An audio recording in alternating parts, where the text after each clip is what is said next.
Assalamualaikum warahmatullahi wabarakatuh. Perkenalkan, nama saya Fadila Ilmi Qurani. Pada kesempatan kali ini, saya akan menjelaskan pengertian belajar. Belajar adalah suatu aktivitas mental yang dilakukan oleh seseorang, yang dimana aktivitas tersebut membawa perubahan pada diri kita. Tetapi, perubahan yang dimaksud di sini adalah perubahan yang bersifat positif atau lebih baik. Baik perubahan dalam tingkah laku, cara berpikir, atau yang lain-lain. Perubahan yang dialami oleh seseorang bersifat menetap dan bertahan lama melalui latihan atau pengalaman.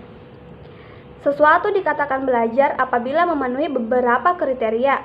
Yang pertama, perubahan terjadi dalam kondisi sadar. Yang kedua, perubahan tersebut bersifat menetap dan bertahan lama. Yang ketiga, perubahan menjadi lebih baik. Yang keempat, perubahan tersebut mempunyai tujuan. Dan yang kelima, perubahan terjadi karena latihan pengalaman. Perkenalkan, nama saya Marwa. Di sini saya akan menjelaskan tentang pengertian belajar menurut para ahli. Menurut Daryanto, bahwa belajar adalah sebagai suatu proses usaha yang dilakukan seseorang untuk memperoleh perubahan tingkah laku yang baru secara keseluruhan. Menurut Siono dan Haryanto, bahwa belajar adalah suatu proses perubahan perilaku atau pribadi atau struktur kognitif seseorang berdasarkan pengalaman tertentu hasil interaksi aktifnya dengan sumber-sumber pembelajaran yang ada di sekitarnya. Mr. Ngalim Purwanto, belajar merupakan suatu perubahan yang bersifat internal dan relatif mantap dalam tingkah laku melalui latihan atau pengalaman yang menyangkut aspek kepribadian, baik fisik maupun psikis. Sanjaya Wina, belajar pada dasarnya adalah suatu proses aktivitas mental seseorang dalam berinteraksi dengan lingkungan sehingga menghasilkan perubahan tingkah laku yang bersifat positif, baik perubahan dalam aspek pengetahuan, sikap maupun psikomotor. Tujuan belajar. Tujuan belajar adalah sejumlah hasil yang menunjukkan bahwa siswa telah melakukan tugas belajar, yang umumnya meliputi pengetahuan, keterampilan, dan sikap-sikap yang baru yang diharapkan tercapai oleh siswa.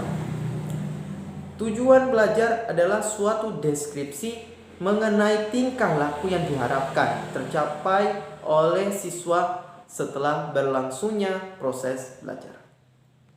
Tujuan belajar menurut Sukandi adalah mengadakan perubahan tingkah laku dan perbuatan.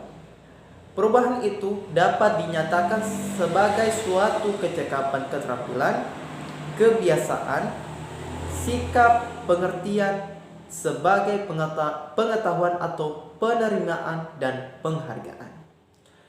Sedangkan Surahmat menyatakan bahwa tujuan belajar adalah mengumpulkan pengetahuan, penamaan konsep dan pengetahuan, dan pembentukan sikap dan perbuatan.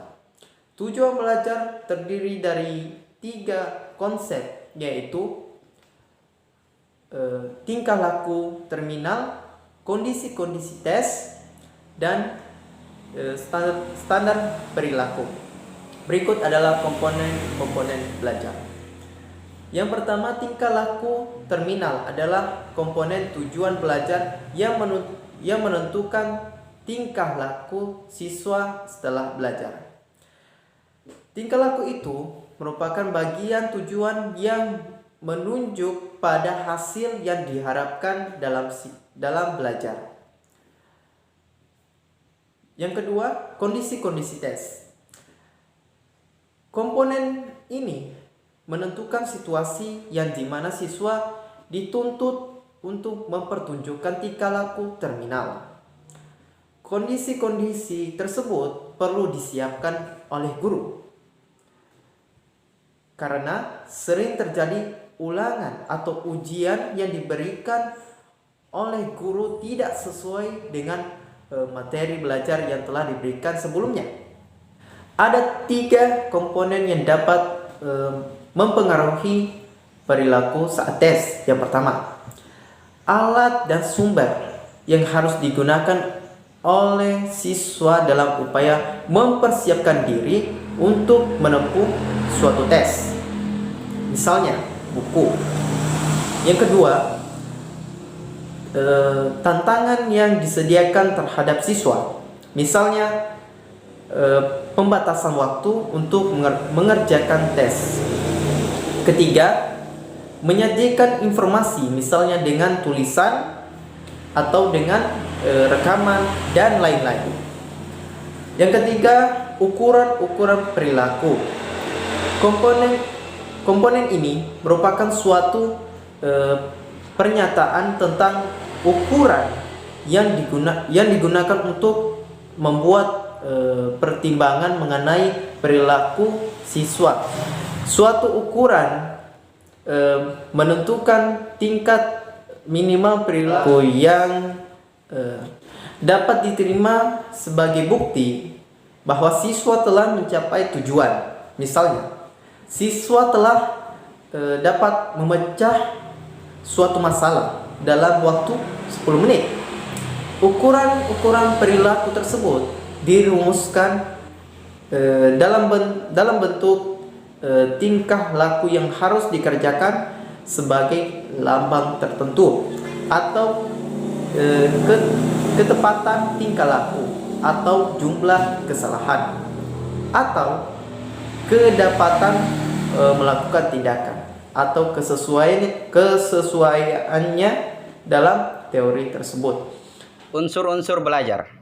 Unsur-unsur belajar terbagi atas 7. Yang pertama, tujuan. Belajar tercipta dan terlaksana karena ada suatu tujuan yang ingin dicapai dari hasil proses belajar. Belajar yang terlaksana tanpa suatu tujuan, maka belajar pun tidak dapat terukur dan tidak mengetahui apa yang diharapkan dari belajar tersebut. Yang kedua, kesiapan. Belajar dapat terlaksana dengan efektif bila peserta didik memang memiliki kesiapan dalam belajar sehingga terwujud belajar yang efektif. Ketiga, situasi. Situasi dalam belajar dimaksudkan mencakup tempat, lingkungan, alat, dan bahan belajar guru, kepsek, pegawai administrasi, dan segenap peserta didik selaku pelajar. Kemudian, keempat, interpretasi. Peserta didik melakukan interpretasi atau melihat hubungan antara situasi belajar, melihat makna dari hubungan tersebut, dan menghubungkan dengan kemungkinan pencapaian tujuan. Kemudian kelima, respon. Dari hasil interpretasi yang dilakukan, maka peserta didik dapat menentukan respon yang sesuai dengan apa yang dialaminya dalam kegiatan pembelajaran. Keenam, konsekuensi. Pendekatan behavior memandang bahwa konsekuensi tercipta karena adanya stimulus dan respon. Konsekuensi ini dalam bentuk hasil, dan hasil dapat memiliki makna yang positif dan makna yang negatif, tergantung dari respon yang muncul oleh peserta didik selaku pelajar. 7. Reaksi terhadap kegagalan. Kegagalan yang muncul bagi seorang mempunyai dua makna yang berlainan. Ketika seseorang tersebut memang memiliki keyakinan yang kuat, maka kegagalan yang digunakan sebagai pendorong untuk bisa lebih baik lagi, berbeda dengan seseorang yang memang memiliki keyakinan yang rendah. Bila menjumpai kegagalan, maka akan muncul motivasi yang semakin menurun dan minat belajar juga tentunya semakin menurun. Prinsip-prinsip belajar. Agar aktivitas yang dilakukan guru dalam proses pembelajaran terarah pada upaya peningkatan potensi siswa secara komprehensif, maka pembelajaran harus dikembangkan sesuai dengan prinsip-prinsip yang benar, yang bertolak dari kebutuhan internal siswa untuk belajar. Mengingatkan beberapa hal yang dapat menjadikan kerangka dasar bagi penerapan prinsip-prinsip belajar dalam proses pembelajaran, yaitu 1. Hal apapun yang dipelajari murid, maka ia harus mempelajarinya sendiri. Tidak seorang pun yang dapat melakukan kegiatan belajar tersebut untuknya. 2. Setiap murid belajar menurut tempo atau kecepatannya sendiri, dan untuk setiap kelompok umur terdapat variasi dalam kecepatan belajar. 3. Seorang murid belajar lebih banyak bila mana setiap langkah segera diberikan penguatan. 4. Penguasaan secara penuh dari setiap langkah-langkah pembelajaran memungkinkan murid belajar secara lebih berarti. 5. Apabila murid diberikan tanggung jawab untuk mempelajari sendiri, maka ia lebih termotivasi untuk belajar dan ia akan belajar dan mengingat lebih baik. Prinsip belajar menunjuk kepada hal-hal penting yang harus dilakukan guru agar terjadi proses belajar siswa sehingga proses pembelajaran yang dilakukan dapat mencapai hasil yang diharapkan. Prinsip-prinsip belajar juga memberikan arah tentang apa saja yang sebaiknya dilakukan oleh guru agar para siswa dapat berperan aktif di dalam proses pembelajaran.